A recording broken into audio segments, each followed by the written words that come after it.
ప్రస్తుతం విజయవాడని వరదలు ముంచెత్తుతున్నాయి. కృష్ణమ్మ తల్లి శాంతించాలంటూ విజయవాడ ప్రజలందరూ కృష్ణానదిలో పసుపు కుంకుమ వేసి పూజలు చేస్తున్నారు.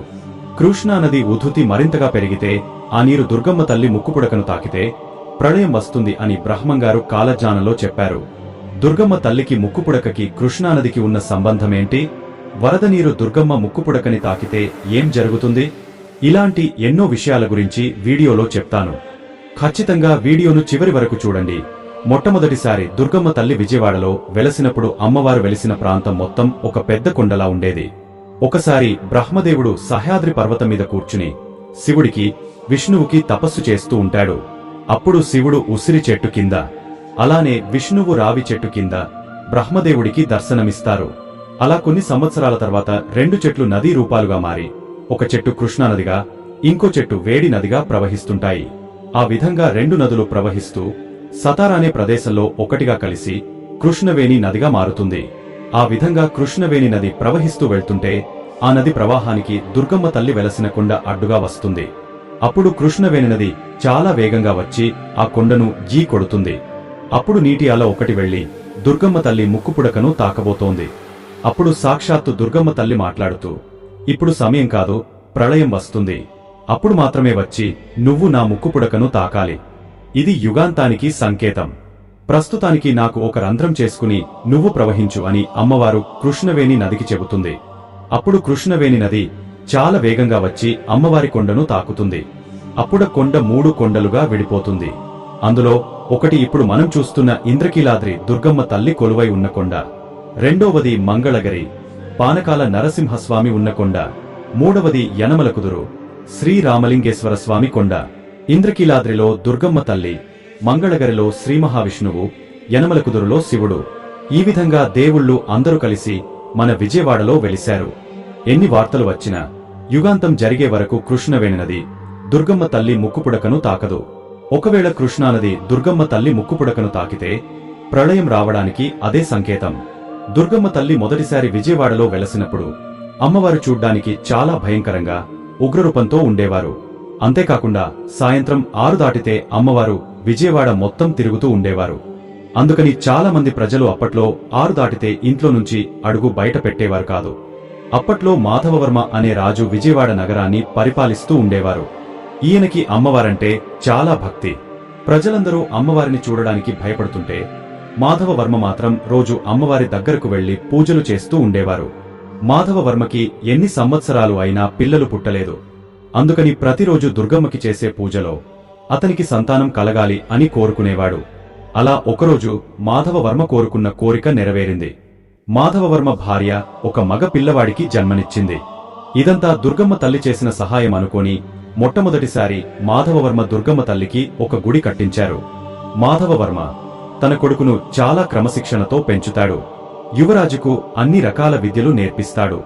ఒకరోజు యువరాజు తన గుర్రంతో సహా బయటికి వెళ్లి ఇంద్రకీలాద్రి కొండ దగ్గర గుర్రం మీద సవారీ చేస్తూ ఉంటాడు. సమయం సాయంత్రం 6 దాటింది. అమ్మవారు సంచారానికి వచ్చే సమయమైందని ప్రజలందరూ వాళ్ల ఇంటికి త్వరగా వెళ్తూ ఉంటారు. అలానే యువరాజు కూడా తన గుర్రం మీద చాలా స్పీడ్గా ఇంటికి వెళ్తూ ఉంటాడు. సరిగ్గా అదే సమయంలో అక్కడ ఆడుకుంటున్న చిన్నపిల్లవాడు యువరాజు రథం కింద పడి చనిపోతాడు.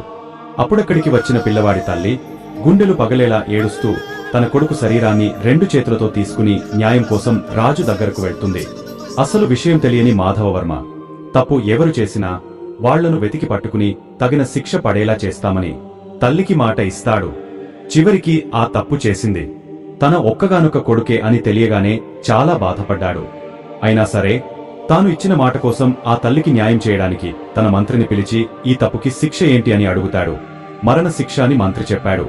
తన సొంత కొడుకు అని కూడా చూడకుండా మాధవవర్మ తప్పు చేసిన తన కొడుకుకి మరణశిక్ష విధించమని సైనికులకు ఆజ్ఞాపించాడు. ఇక చేసేదేమీ లేక మరణశిక్ష విధిస్తారు. ఇంద్రకీలాద్రి కొండ దగ్గర ఎక్కడైతే చిన్న పిల్లవాడు చనిపోయాడో సరిగా అక్కడే యువరాజుకు మరణశిక్ష విధిస్తారు. అప్పుడు మాధవవర్మ ఇంద్రకీలాద్రి కొండపై ఉన్న అమ్మవారిని చూస్తూ, తల్లి, కొడుకును ఇచ్చినట్లే ఇచ్చి మరలా ఎందుకు తీసుకున్నావ్ అంటూ బాధతో ఏడుస్తూ ఉంటాడు. కొండ మీద నుండి ఇదంతా చూస్తున్న దుర్గమ్మ తల్లి ఆకాశం నుండి బంగారు నాణేలు కురిపిస్తోంది. ఆ బంగారు నాణ్యాలు చనిపోయిన 2 పిల్లల శరీరం మీద పడగానే వాళ్లు మరల బ్రతుకుతారు. చిన్న పిల్లవాడు వాళ్ళ అమ్మ దగ్గరికి వెళ్తాడు. మాధవవర్మ తన కొడుకుని పట్టుకుని ఆనందంతో ఏడుస్తాడు. ఆ రోజు జరిగిన సంఘటనను ప్రజలు ఎప్పటికీ మర్చిపోలేరు. ఆ రోజు అమ్మవారు ఆకాశం నుండి కనకవర్షం కురిపించారు కాబట్టి అప్పటి నుండి ప్రజలు దుర్గమ్మ తల్లిని కనకదుర్గమ్మ అని కూడా పిలుస్తుంటారు. అలా రోజులు గడుస్తున్నాయి. ఎంతకాలమైనా అమ్మవారు మాత్రం ఉగ్రరూపంలోనే ఉన్నారు. ప్రజలకి అమ్మవారంటే నమ్మకం భక్తి ఉన్న కూడా అమ్మవారి రూపాన్ని చూడాలంటే భయంతో వణికిపోయేవారు. అప్పుడు ఇంద్రకీలాద్రి కొండమీద ఉన్న అమ్మవారిని చూడడానికి ఆదిశంకరాచార్యుల వారు వస్తారు. ఆయన అమ్మవారికి చాలా రకాల పూజలు జరిపించి అమ్మవారిని శాంతింపచేయడానికి శ్రీచక్రాన్ని ప్రతిష్ఠ చేస్తారు. అప్పటి నుండి ఉగ్రరూపంతో ఉన్న అమ్మవారు శాంతించి దుర్గమ్మ తల్లిగా భక్తులకు కనిపిస్తున్నారు. కాని అమ్మవారి ఉగ్రరూపమైన మహిషాసురమర్దిని కాళీ రూపం ఎప్పటికీ ఇంద్రకీలాద్రి కొండ మీద ఉన్న ఒక రహస్య గుహలో ఉంది అని అంటారు. అలానే కొంతమంది పూజారులు రోజు అక్కడికి వెళ్లి అమ్మవారిని శాంతించడానికి పూజలు చేస్తుంటారని భక్తుల నమ్మకం.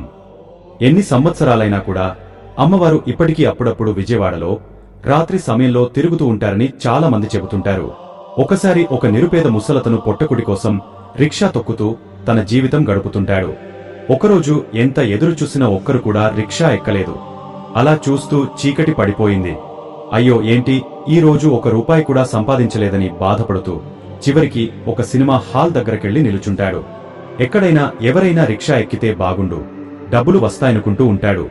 ఇంతలో ఆ ముసలాయన దగ్గరకు ఎర్రచీర కట్టుకుని నుదుటి మీద ఎర్రటి బొట్టు పెట్టుకున్న ఒక ఆమె వచ్చి, నాయనా ఇంద్రకీలాద్రి దగ్గరకు వస్తారా అని అడుగుతుంది. అప్పుడు ముసలతను సరే అమ్మ వచ్చి కూర్చోండి అని రిక్షా తొక్కుతూ ఉంటాడు. అప్పటికి బాగా చీకటి పడింది. చుట్టుపక్కల మొత్తం చాలా నిశ్శబ్దంగా ఉంది. అప్పుడు రిక్షాలో కూర్చున్న మహిళ, నాయనా ఇంత చీకటి పడింది, నీకు భయంగా లేదా అని అడుగుతుంది. అప్పుడు రిక్షాంతను, అమ్మా నేను రోజు కష్టపడి రిక్షా తొక్కుతూ పొరపాటున కూడా ఎవరికీ ఎలాంటి హాని చేయను. ఒకవేళ నాకు ఏమైనా జరిగితే నన్ను కాపాడడానికి మా దుర్గమ్మ తల్లి ఉంది కదా, ఇంకెందుకు నాకు భయం అని చెప్తాడు. అలా కొంతసేపటికి ఇంద్రకీలాద్రి కొండ వస్తుంది. అప్పుడు ముసలతను, అమ్మా మీరు దిగాల్సిన కొండ వచ్చిందని వెనక్కి తిరిగి చూస్తాడు. కాని అక్కడ ఎవరు ఉండరు. అప్పుడు అతనికి ఏమీ అర్థం కాక చుట్టుపక్కల చూస్తాడు. అప్పుడు తన రిక్షాలో ఎక్కిన ఆమె ఇంద్రకీలాద్రి కొండ మెట్లు ఎక్కుతూ ఉంటుంది. అప్పుడు రిక్షాంతను, అమ్మా మీరు నా రిక్షా డబ్బులు ఇవ్వలేదని గట్టిగా అరుస్తాడు. అప్పుడు ఆమెని తలపాగాలో పెట్టాను చూసుకోమంటుంది. నిజంగానే ముసలతని తలపాగాలో కొంత డబ్బు, బంగారు గాజులు ఉంటాయి. మరల ముసలతను ఇంద్రకీలాద్రి కొండవైపు చూడగానే అక్కడ ఎవరు ఉండరు. అతనికి చుట్టూ ఏం జరుగుతుందో ఏమీ అర్థం కాకుండా ఉంటుంది. మొదట్లో చాలా భయపడ్డాడు. కాని కొంతసేపు ఆలోచించాక తనకు అర్థమవుతుంది. తన రిక్షా ఎక్కింది ఎవరో కాదు, సాక్షాత్తు దుర్గమ్మ తల్లి అని. మొదట చెప్పిన మాధవవర్మరాజు కథ, అలానే ఇప్పుడు చెప్పిన రిక్షావాడి కథ. ఈ 2 కథల నుండి మనం తెలుసుకోవాల్సిన ముఖ్యమైన విషయమేంటంటే, దుర్గమ్మ తల్లికి వీడు రాజు, వాడు రిక్షావాడు అని భేదాలు లేవు. ధనవంతులు, పేదవాళ్లు అనే భేదాలు అమ్మవారికి లేవు. తనను నమ్మి భక్తితో పూజించే ఎవరికైనా అమ్మవారు తన దర్శనం కల్పిస్తారు. మహిషాసురుడు ఈ భూమిద పుట్టి దేవతలు ప్రజలు ఇలా అందర్నీ ఇబ్బంది పెడుతూ ఉంటాడు. ఎన్నో శక్తులు ఉన్న దేవతలు కూడా మహిషాసురుని అంతం చేయలేకపోతారు.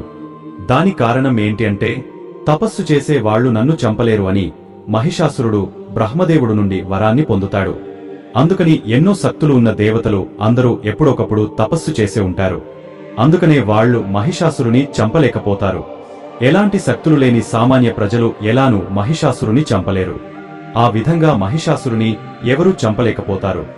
అప్పుడు దేవతలందరూ కలిసి వాళ్ల దగ్గర ఉన్న శక్తి మొత్తాన్ని ఒకటిగా చేస్తారు. ఆ శక్తి నుండి ఒక మహాశక్తి పుడుతుంది. ఆ మహాశక్తి ఎవరో కాదు, మన అమ్మవారు. ఈ విషయం తెలిసిన మహిషాసురుడు ఒక ఆడది నన్నేం చేస్తుందని చెప్పి తన సైన్యాన్ని పంపిస్తాడు. అమ్మవారు వాళ్లందరినీ అంతం చేస్తుంది. ఆ తర్వాత మహిషాసురుడు యుద్ధం చేయడానికి వచ్చి అమ్మవారి అందాన్ని చూసి నన్ను పెళ్లి చేసుకోమని అడుగుతాడు. ఆ మాటలకు ఉగ్రరూపం ఎత్తిన అమ్మవారు పరాశక్తిగా మారి మహిషాసురుని అంతం చేసి మహిషాసురమర్దిని అయ్యారు. ఆ విధంగా అప్పటినుంచి అమ్మవారు ఇంద్రకీలాద్రి కొండపైన వెలిసి తన బిడ్డల్ని రక్షిస్తూ ఉన్నారు. ఎన్ని వరదలు వచ్చినా విజయవాడకి అక్కడున్న ప్రజలకి ఏమీ కాదు. ఎందుకంటే తన బిడ్డల్ని ఎప్పుడు దుర్గమ్మ కాపాడుతూ ఉంటుంది. వీడియో చూసిన ప్రతి ఒక్కరూ దుర్గామాతకి జై అని కామెంట్ చేయండి.